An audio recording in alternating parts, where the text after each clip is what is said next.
What's up, twitch.tv/The Trident Network. Hello, everybody. This is I Love Improv with Trent Dozier. I am the titular Trent Dozier. Happy to be back on another Wednesday. Going to do some improv for you live on twitch.tv/The Trident Network, or mayhaps you're listening to this in the future on a podcast. However you're choosing to intake it, thank you. We're happy to have you here. And this next hour should be a whole lot of fun. Can't wait to get into it.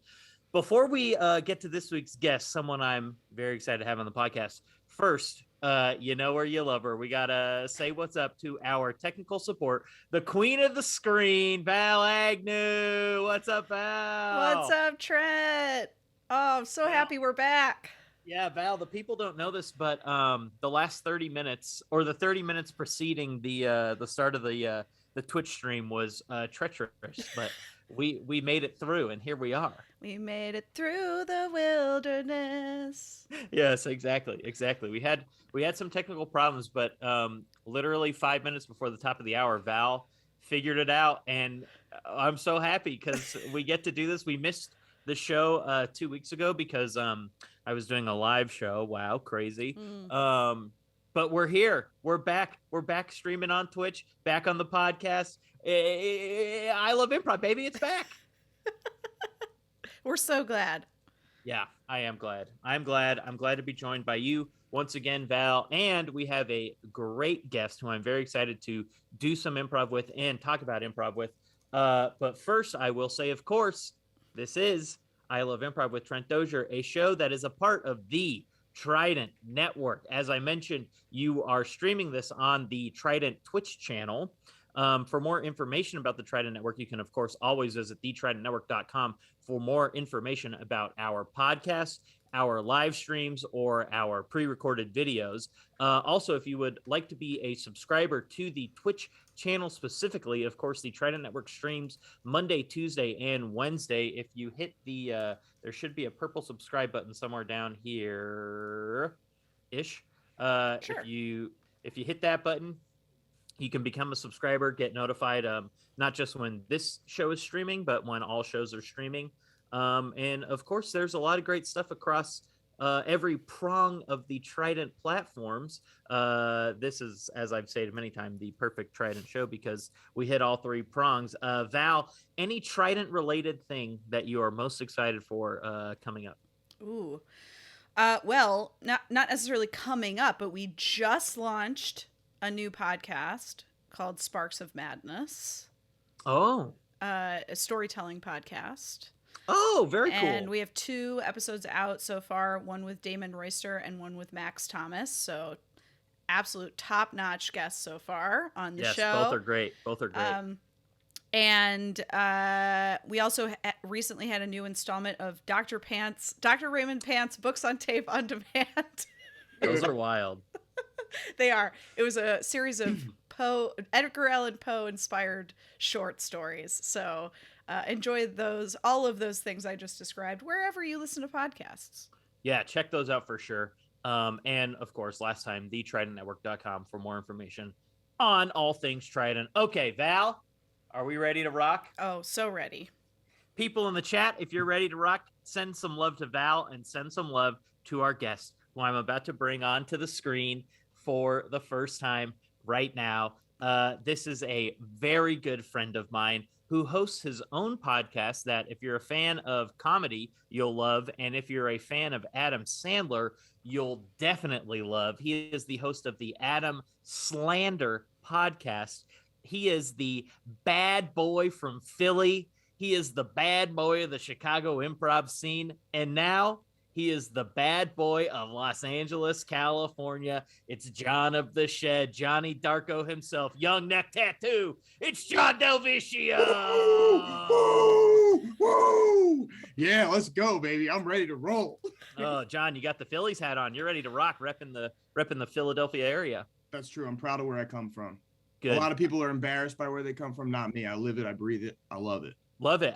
John, you know this about me. I too am very proud of where I come from. In fact, normally if you're a viewer of the Twitch stream, you'll notice that I normally wear a collared, short sleeve button down. But today, gotta wear the old Golden State Warriors Draymond Stephen Clay shirt because Game 6, if you're watching live on Twitch, Game 6 is about to start in about 15 minutes, or excuse me, Game 5. And I've been undefeated. The Warriors have been undefeated when I've been in this shirt.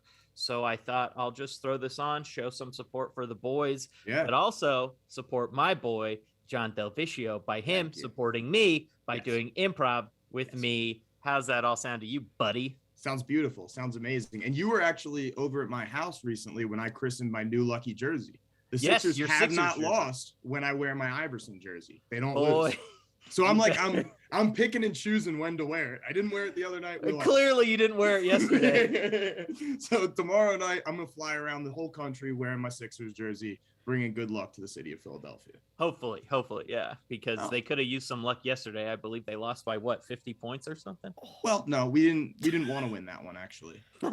We like to be down in the series because, as you all know, hungry dog runs faster. Yeah, we like that underdog mentality. It makes us stronger, makes us work harder. So I'm proud of where we are. I'm happy with the way things turned out yesterday. Sure. Yeah. Whatever you got to tell yourself. All right. Well, John, are you ready to do some ding dang improv, buddy? Always, buddy. Okay. Before we do that, of course, John and I, need a suggestion in order to be able to do improv. Now, if you are a longtime listener and or viewer of the show, you'll know what I'm about to say. But if this is your first time around the sun with us, we like a very thick, robust, meaty, hearty suggestion. So we don't want something that's just like a cup. We want something more along the lines of John and Trent are twin brothers and they live together and dinner's ready and they're fighting over who gets to wear or who gets to use the Batman cup at dinner. Something like that, something robust. I will say the one thing about doing improv with you online, it removes the possibility that we will wrestle.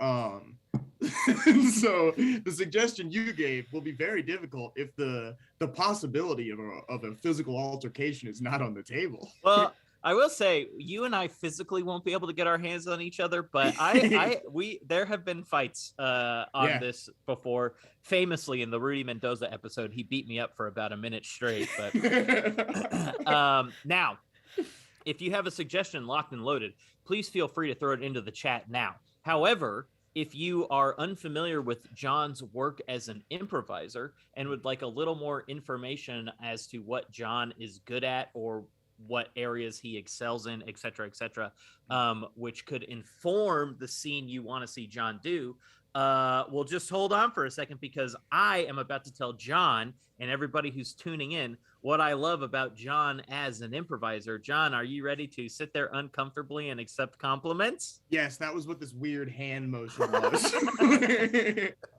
The weird hand motion had a kind of a vibe of like a "What's up, baby girl? What's going on?" That's exactly what it was. Trying to put on an air of confidence, knowing I'll be shot down imminently. Yes. Okay, John. This is actually something I've told you in person more than once. But the first time I think we were friends before I ever saw you do improv. And the first time I ever saw you do improv was a pool show where the pool being a show at IO Theater in Chicago, back when both of us lived in Chicago. The first show I ever saw you do, you walked on stage, threw a beautiful, picture-perfect spinning wheel kick to somebody on stage, and then walked off. And I was like, oh, yeah, this guy's my guy right here. Because before I moved to Chicago, I think this was something that maybe carried over and I still think is very funny and like to do. But before I moved to Chicago, when I was doing improv, when I was first starting out at Made Up Theater in Fremont, California, a move I love to do is just do a walk on like you did there and, you know, kill somebody or fight with somebody and then just leave and just like almost, you know, kind of leave a path of destruction, so to speak. So immediately I was like, oh, okay, I think John and I have very similar improv sensibilities, comedy sensibilities. And I was right. You and I do have very similar improv sensibilities. I got to then watch you, you know, do improv for about another year or so after that in Chicago. And it was always a treat because I feel like you and I are very similar in that you are rambunctious and a little mischievous and you like to, you know, get into some shit in the scenes. You don't want everything to just be smooth sailing. You want to cause a little chaos. And I love that about you. You are, what's those, you know, the 9 square things? You are chaotic good. You are chaotic good. Thank you so much. And this is a trait that I think does come through in shows, of course, but I think it shows itself more off stage. You are a great teammate, which I also think goes to you being a great friend, which I think you are too, to me personally in my personal life. And you are someone who cares. You care. You have an attitude of a cool guy, and you are a cool guy. You're a very cool guy. I mean, look at that Phillies hat. That's pristine. But you are somebody who cares deeply, and you don't just want your stuff to be good. You want your whole team to be good. You want the whole show to be good. You care about everything, which is something I also care deeply about, is not just my experience on stage, but also my teammates and the audience and 100%. Everybody who's in the building at the time. So, you know, you and I, we align on our views of improv and how it should be executed and what's funny and what's not. And just, I don't know, man. I love watching you do improv, and I'm very happy that we have gotten so much closer over these last probably 2 or 3 years. Best thing that ever happened to our friendship was the pandemic. Truly. So John, how do you feel about all that? Was I too kind to you there, or not kind enough, mayhaps? Honestly, I usually struggle a lot with compliments, but that felt really nice. I really appreciated everything you had to say. And I do agree that you and I have extremely similar like improv sensibilities. As you know, I very rarely missed a Ten Impeller show. And thank you for that. Of course, dude. I love that team. I loved you guys so much. But one of my favorite things about you is that you tend to play characters that are like larger than life and seem to be like an out of control individual. But you exhibit such incredible control over them that it never feels like it's out of like you don't know what's coming next. Like you are so good at heightening and building that character out. And then like incorporating them into whatever's going on in the world. And it's something I love to watch, and I'm always like, I want to get better at doing that. Oh man, well, thank you. Thank you, John. Of course, buddy. But dare I say we are both chaotic good. Absolutely. I would at least on the improv stage, maybe not in the world, but that's true. On the improv we're true stage, evil we're both the chaotic. in real life. You and I have a really big government-sized plan okay coming forward in the next few we're months. Moving on. So that's what I love about John as an improviser. So if you have not thrown a suggestion into the chat yet, and you would like to, please do so at this time. Of course, there is like a 25-30 second delay between what I am saying and what is getting relayed to the audience. So we'll vamp a little bit, I suppose, Johnny boy, you and me. Oh, yeah. Or Val, you got something? We actually have a number of suggestions. That I'm gonna try to merge a couple of them if I can. The merge. Okay. John is a hotshot agent who has broken away from his firm, like Jerry Maguire, and he has one client, Trent, like in Jerry Maguire.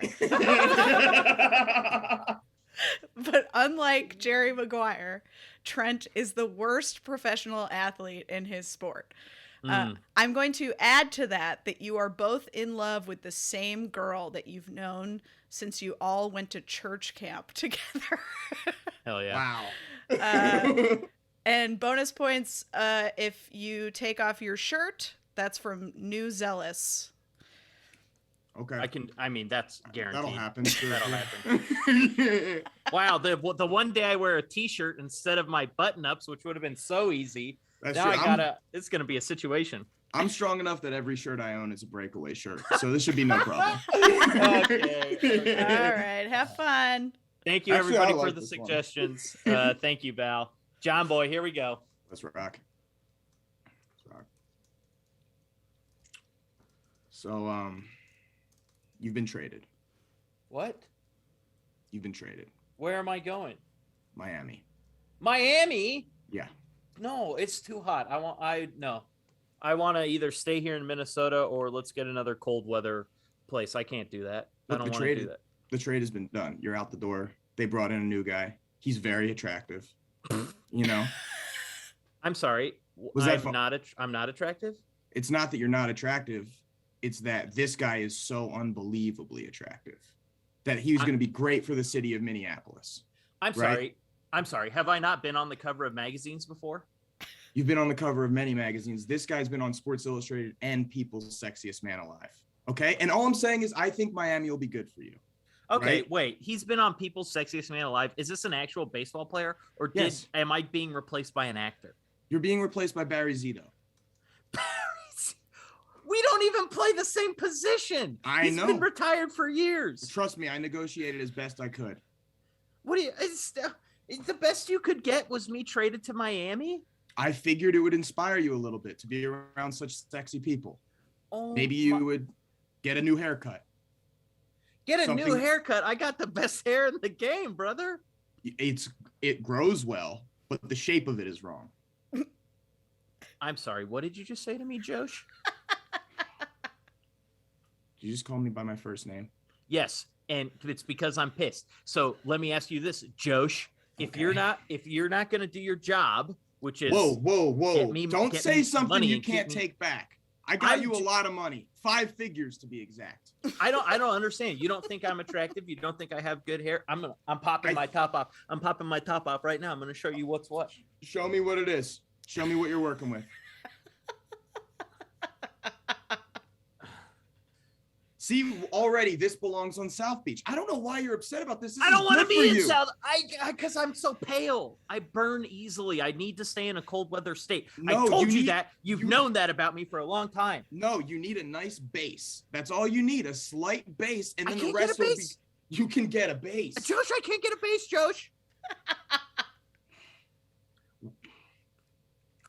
Wait, hang on. Don't say anything for like 3 seconds. Okay.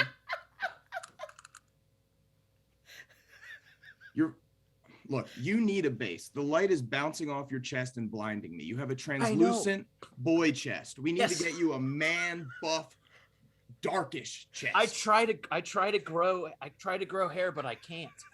Look. This is the body of someone who's hotter than Barry Zito. That's undeniable. I know. This is what peak performance looks like. So I don't understand why I got traded. It sounds like you're not doing your job, Josh. I can't believe you would say that to me after all we've been through. You weren't even supposed to be drafted. You know that, right? You weren't supposed to be drafted. I showed up at church camp because I heard this kid can ball, right? I show up, I watch a thing or two. You dribble. You weren't even that good. But you know what? Well, it's hard to dribble a baseball. Let me tell you what. It doesn't bounce very high. No. It doesn't bounce very high. No, but because of your body, how strong you are, you were able to throw it harder and harder until it went right back up into your hand. That's why I'm one of the best in the game. And that's now right. And now I'm being replaced by Barry Zito, a retired left-handed pitcher at third base. It's gonna move tickets. Right? It's a financial decision. It isn't an ability decision. Everybody knows Minneapolis doesn't care about winning a championship, right? They're there to bring in sexy hotties, bodacious babes with a body that don't quit, you know? And you got those thick thighs and that half moon ass, right? And it's going to look great in a Miami uniform. My body's going to look good in whatever uniform. Absolutely. Who's arguing with that? Nobody. You're right about that. Right? So just try and be excited about this, okay? It's going to be good for you. It's going to be good for us. The endorsements, there's more endorsements down there. right? Are you sure there's more? Are you sure there's more endorsements in Miami than I could get in Minneapolis? Yeah, there's this new bathing suit company that's on the rise. It's called Dude Suits. Is it? How's it spelled? It's spelled DOODSOOTS.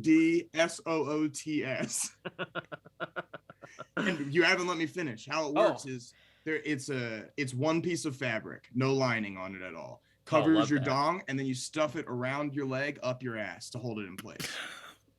What? Yeah. It shows off every part of your body. You're gonna look damn good, brother. In a dude suit? In a dude suit.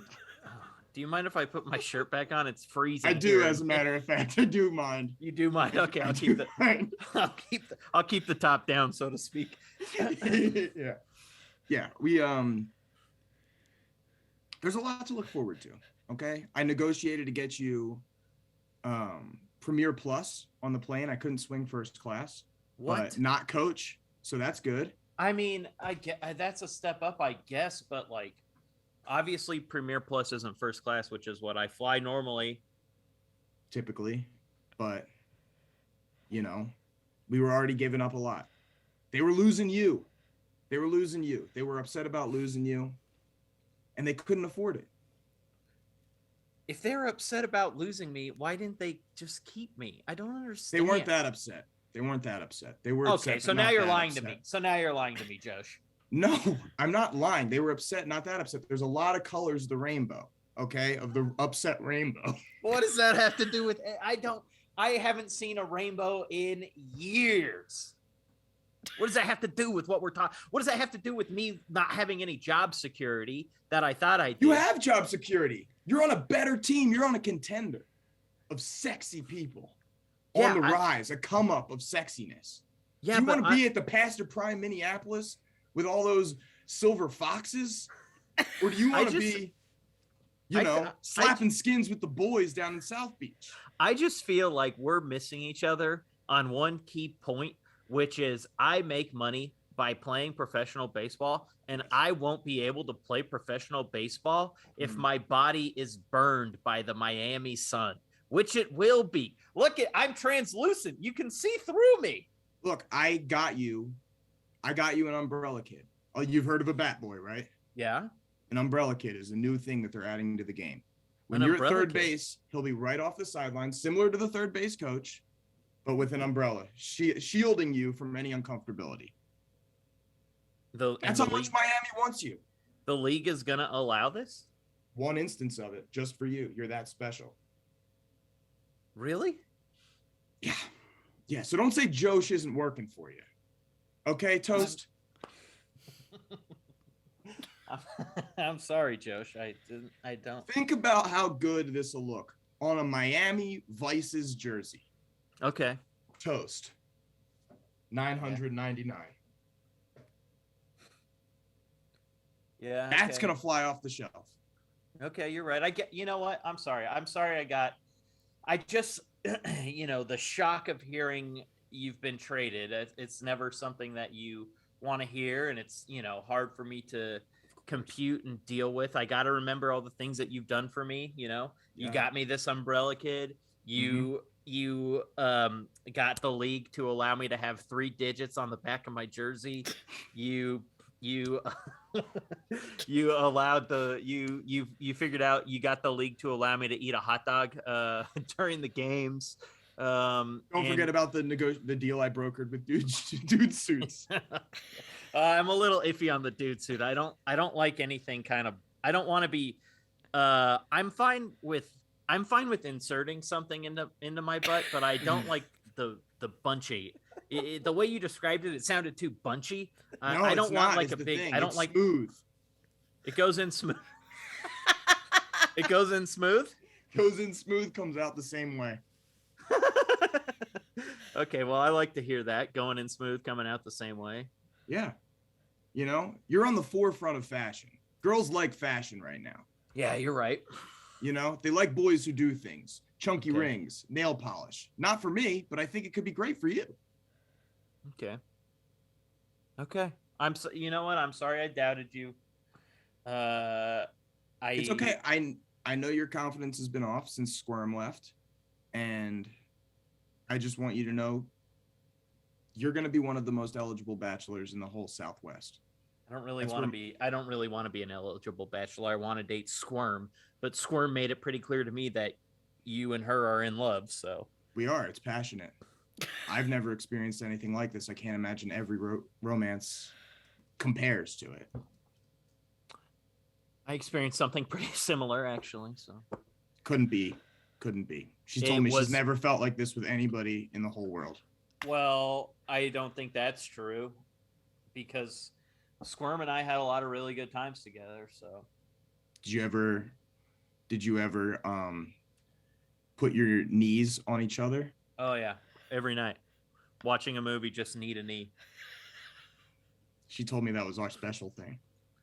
Oh, well, I guess she's a liar, but I already knew that. See, I didn't. This is news to me, and it's hard. Listen, Squirm is the love of my life, and maybe the love of your life too. Chill with that. Yes. That's my baby girl you're talking about. I know, but you got to remember, I was her baby boy first. I can't hear that. That makes me physically ill. That's what we would call each other, baby boy, baby girl. I walk into the room. She calls me baby bird. Well, she's not that original, I guess. I don't know. That's not why I don't love her for her originality. I love her for her beautiful body and her love of Christ. That makes sense. She does love Christ more than anybody I know. She does. One time we were kissing and she said, "Oh, Jesus." And and like typically I get jealous when girls say another fella's name. It happens all the time. You'd think I'd be better at it by now, but I'm not. It bothers me still. Yeah. But when she said that, I felt like my soul was lit on fire with the songs of a thousand angels. Yeah. Does that make sense? Yeah. Sent straight to hell, sucked down by 50 demons. No. Maybe I phrased it wrong. Okay, you try again. You try again, because I felt like my heart was flying on the wings of a B-52 bomber. Going straight to hell, being nothing about by 50 demons. Going straight to Romance Town. Population just the two of us. And Jesus, but he's always there. It needs no introduction. Dang, Josh, I can't believe I'm about to say this, but say it. I think you might be the love of Squirm's life. Squirm's love of Christ and God just always got in the way for me. Yeah. But then again, my love of baseball always got in the way for her. And I think maybe your acceptance of her, obviously we all met at church camp, so we all love Christ. But that's true. You guys were dating at the time. I didn't even notice her. I was so distracted by how hard you could throw a baseball at the ground to get it to bounce back into your hand. Yeah, I was freaking dribbling it. It was crazy. I give you my blessing. Really? Thank you. Yeah. I think this is going to be great for all of us, right? You guys are moving to Miami too, right? Of course we're moving to Miami. We got the kids. We're not going to steal custody from you. You don't want the kids there. No, of course I want the kids there. They're my kids. I forgot. I mean, some kids have a bad vibe. No, my kids have the twins have a great vibe. The twins are vibing all the time. That's undeniable. Yeah, it's true. What I don't want is my twin son's vibe to be thrown off by, their new dad, maybe. Yeah. So are you being respectful of the boys around the house, or? Of course. I would never try to fill your shoes in any way. I'm a separate guy with his own shoes, right? And no matter how many times they call me dad and they want to play catch, I say, no, I'm here to have sex with your mother. And a role I used to fill, by the way. So immediately you're wrong. You are filling roles that I was in previously. But a lot of people filled that role while you two were together. Take your shirt off. We're fighting right now. Are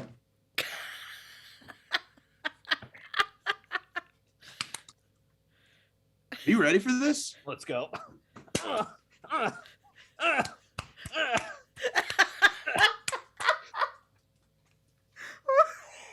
All right, that's the scene.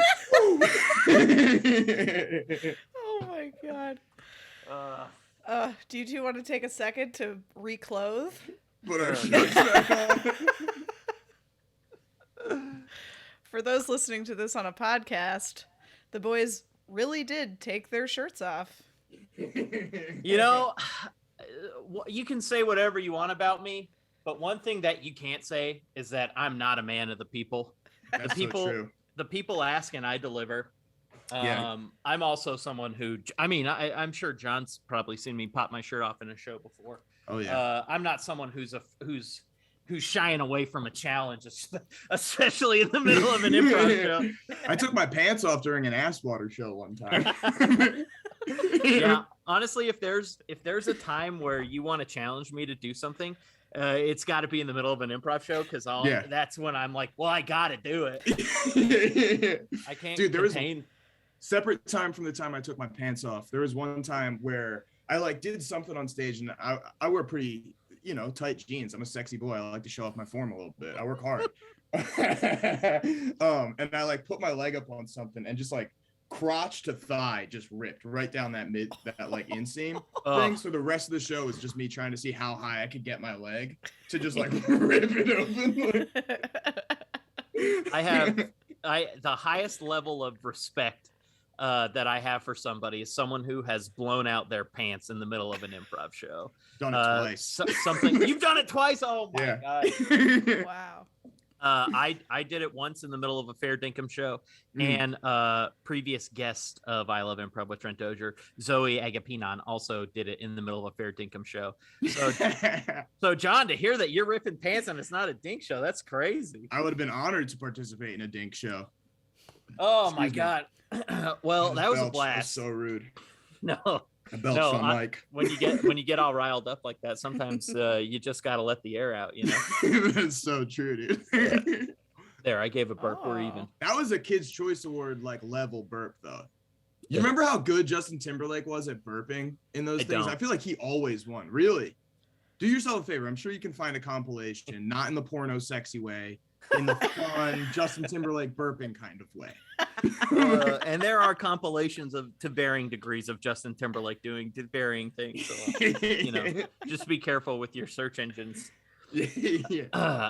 John, you mentioned before we went live on Twitch here that you have not improvised since pre-pandemic. Yeah, how 2.5 years probably. Yeah, online or otherwise. So how did this feel for you?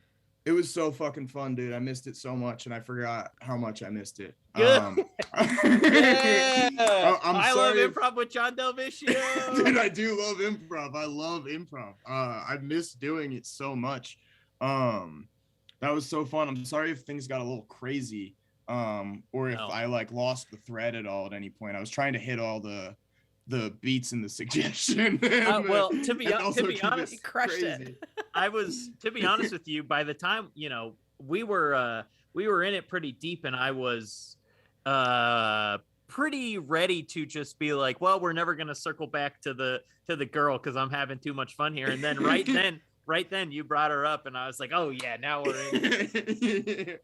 So as we've said before, the suggestion is there to guide the scene, not necessarily be the Bible of the scene. You got to go word for word or whatever. But so that's good. You didn't feel too weird. So since you haven't improvised, I'm assuming then also this was your first time doing online Zoom improv. I never did it. I never did it during the pandemic. I did one online show during the pandemic. And what I did for that was I recorded my television while I fast forwarded through an episode of Laguna Beach, and I described what was happening for the viewers. In the very beginning of the pandemic, I was live streaming full episodes of Laguna Beach and providing commentary throughout. Wow. So that's the only online comedy show I did. Man, and I was like, I'm not doing that again. Early days of the pandemic, we were all just desperate to express ourselves creatively in some way. Yeah. And that was the luckily bullshit I came up with. Yeah, but Adam Slander was an idea that came to full fruition finally during the pandemic. And Val, as was the Trident Network, and then from that, the couple Trident shows I'm a part of. So you know, our first swings were maybe swing and misses, but eventually we got on base, right? I mean, that's the whole thing. You just kind of have to start doing it. Like, you can talk about your idea for a while, but like, you really don't know what it is until you like make one of them.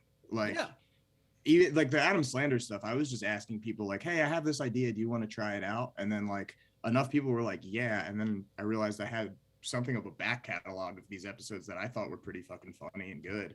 And just put them out. But I didn't know if it was going to be any good at all. And I still don't know if it's really any good at all. I like it. Yeah, I also like it. John knows this. Him and I have talked about his podcast many times, and I have also been a guest on his podcast. Great episode.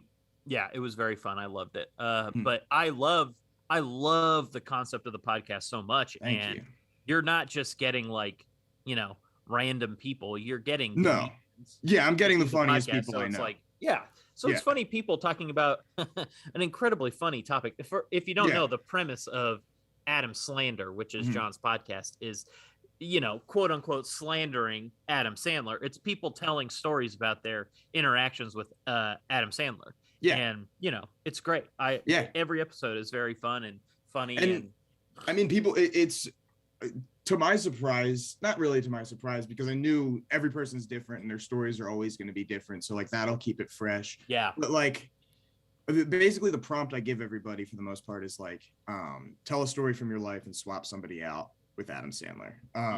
But some people have come in with just like crazy out of the box ideas. Like Nia wrote a whole chapter to a lost Adam Sandler memoir. Yep. And that episode is like, in my opinion, just like incredible, head and shoulders above like what I ever thought would be possible with the show. And it's just so fun, like seeing what people come up with or come to the show with, if you give them like a very loose parameter to work inside of. Former guest of this podcast, and of course the composer of the theme song, Nia and the love of your life, if I'm correct. You're correct. It goes the IRL squirm. I'll give her that nickname from now on, IRL squirm.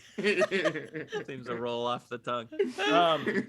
Well, it's very funny, John, because a lot of what you're saying reminds me of improv too, where like in the beginning of the pandemic, everyone was just kind of like, okay, I just need to make a choice. Yeah. And then that's like improv. You got to make a choice. And then once you make the choice, either do it or don't do it. You know, anybody who like half-assed a project, those projects never got off the ground and just kind of fluttered and died, or your improv scene sucked. But anybody who committed to the choice they were making, it was a lot easier. You know, obviously Val can speak more to Trident, but it's not like it's been like the Trident Network's here and now everybody knows we have 1 million fans. Dude, it's so much work. You got to grow. It's hard work, but if you drop your shit, you're never gonna see if it ends up working out. So. Yeah, you can't just abandon ship when things get hard. You know, immediately. You gotta try and find what works. And dare I say, Trying to Network works for me. Adam Slander works for me. A lot of cool things that people are creating. And I think a cool thing too about the pandemic was that cool thing about the global pandemic.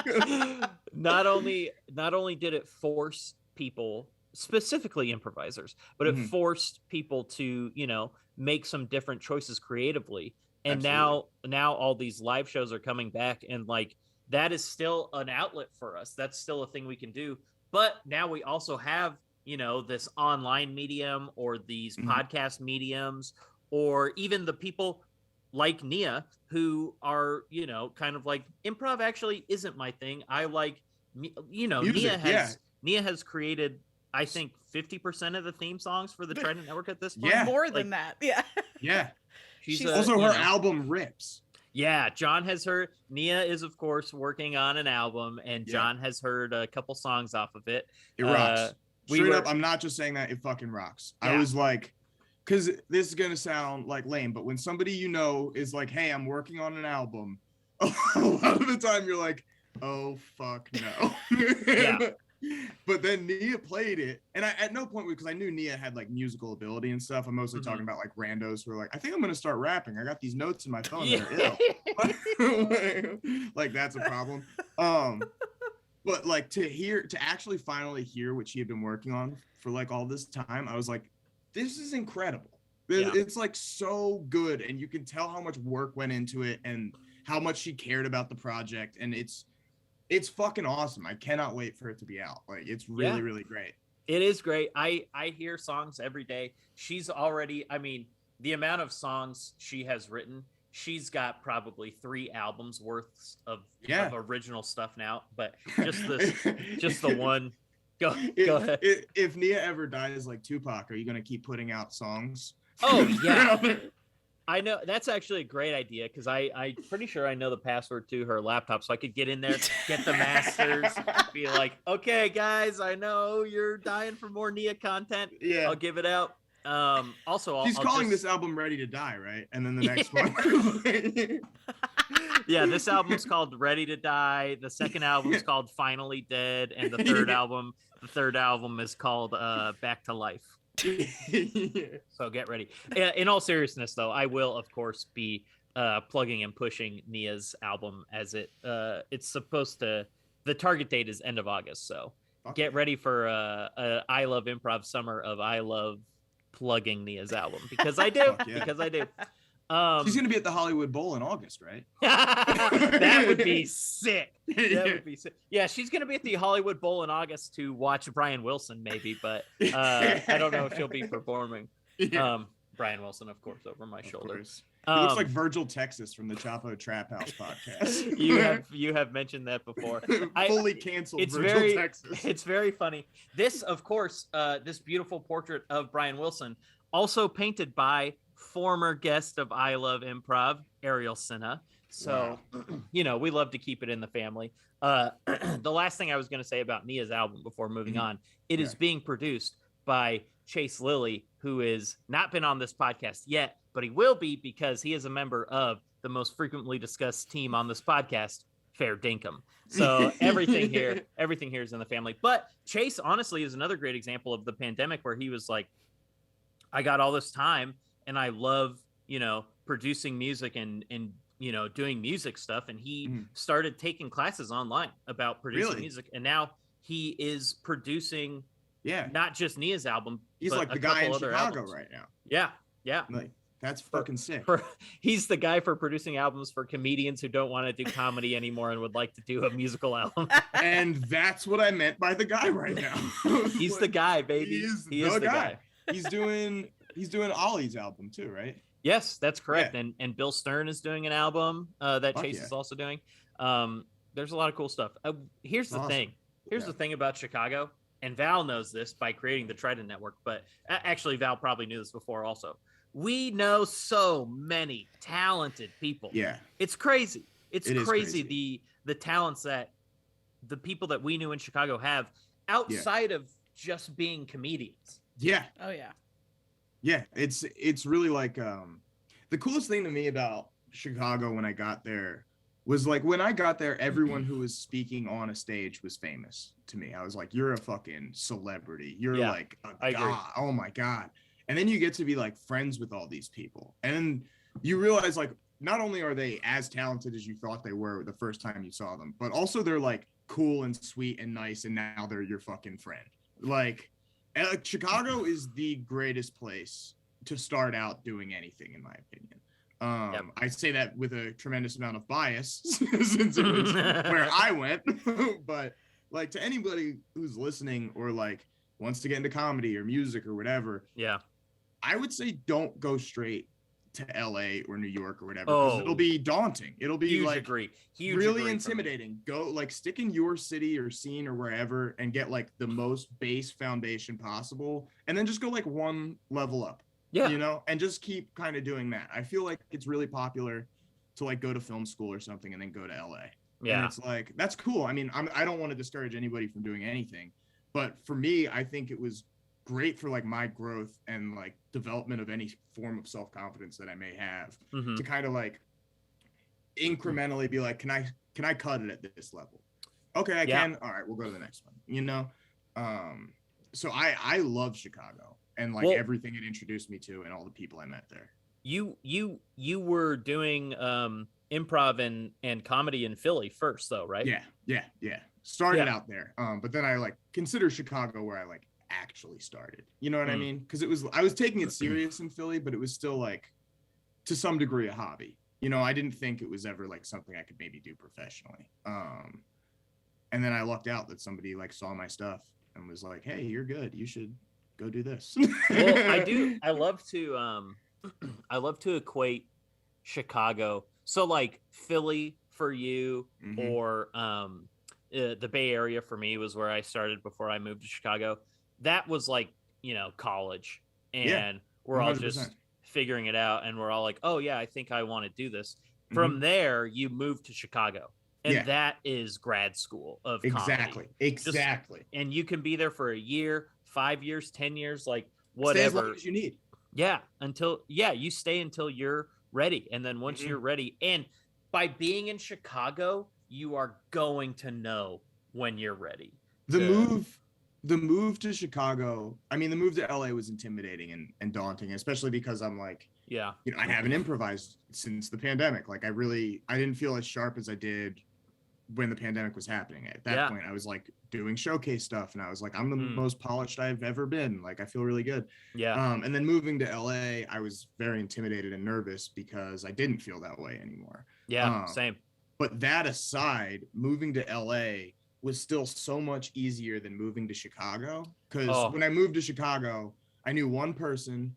He was in rehab, and I was living on his ex-girlfriend's couch. Then I moved to LA, and I live in a house. with my friends. And like, I also have friends outside of my house. Chicago's provided me with like everything I have in the world at this point. I love Chicago. I owe everything to Chicago, and I don't have very much yet. but what I do have is directly from that city. No, I totally agree though. It's like, you're right. That move to Chicago, now that I'm thinking about it, I wasn't, you know, I knew more than one person. I knew 3 people. That's plenty. I knew 3 people. But just like the opportunity to get to, like in Chicago, this is not the case in New York or LA, or honestly, probably anywhere else in the world. But like in Chicago, you could easily do 1 to 2 shows a night, like performing, and just like the when you're starting out too. Yeah. Like not even like you're booked all over the city. Like you don't have to be starting out veteran, and get that many reps. Everywhere. It's just, it was the best place to do exactly that, to get reps and like, you know, put some shots up, so to speak, until you're draining them from deep like Steph and Clay. You know what I mean? Look, a lot of people weren't with me when I was shooting in the gym. You, Trent Dozier, were. Yeah. I think I might have even said this to you recently, or I was talking to Cam about it, or I forget who I was saying this to, but it's like, if you are someone who was attending an improv show by yourself, you're a grinder, and you're my type of person. 100%. Because I attended as a student, and even after I was done as a student at IO, I would go to shows all the time. Dude, we were constantly at shows. I never missed your midnight show. And we thank you for that. We do thank you for that. I thank you for providing the laughs. I do my best, baby. I do my best. Yeah. Oh man. Well, we're slowly approaching the top of the hour here. We're about 5 minutes out, so we can start wrapping it up. John, I had I had a blast during that scene. I hope you did too. I thought I had a great time. It was exactly what I wanted. Very goofy, and obviously popped the old tops off. And I thought we ramped it up perfectly, which is kind of nothing else you can ask for other than a nice heightening, and bam, we're out.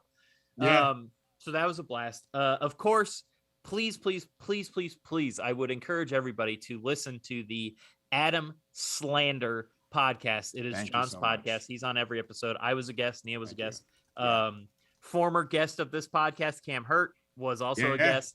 Honestly, probably other people who have been on this if you're familiar with Chicago comedy at all, probably you know half the guests. At the very least. But it's really great, and John's got a new swath of episodes dropping soon, so stay tuned to the Adam Slander podcast. Like and subscribe so you can get all those updates. Also, of course, it's the Trident Network, baby.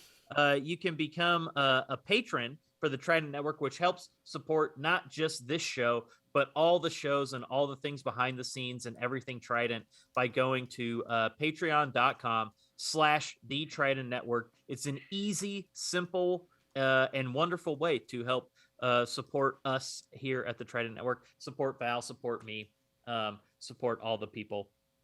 Also, finally, last thing I'd like to plug, this Saturday night, if you are in the local Los Angeles area at 7:30 p.m. at the Yard Theater, former guest of the podcast, Cam Hurt and I, who John used to watch at midnight every night back in Chicago.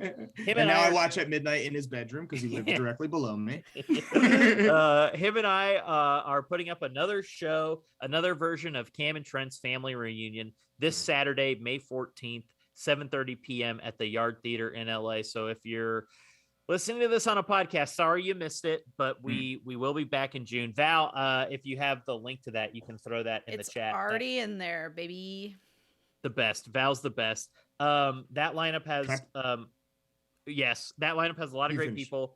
Characters from Charlie James and Jesse Kendall, stand-up from Megan Dirty, and improv from Sean Coyle and Waleed Mansour. Those are a bunch of very funny people who I really love and respect as humans and performers.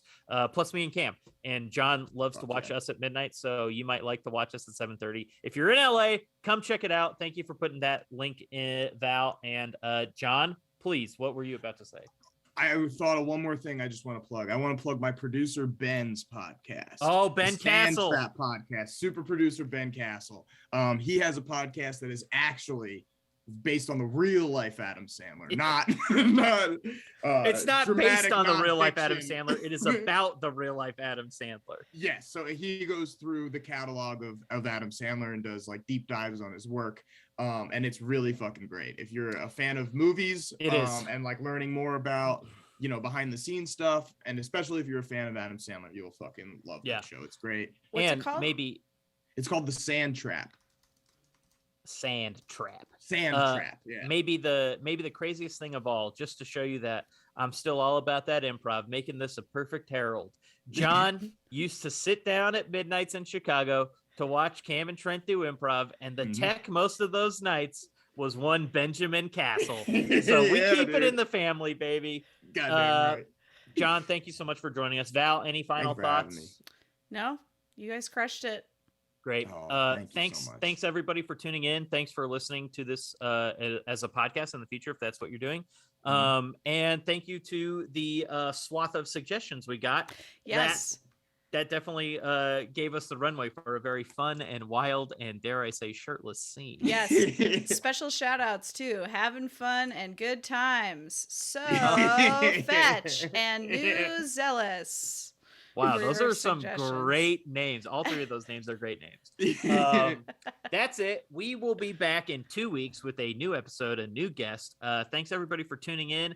John, thank you. Val, thank you. Listeners, thank you. Viewers, thank you. Finally, above all else, I'm begging you to remember, go Warriors, and I love improv.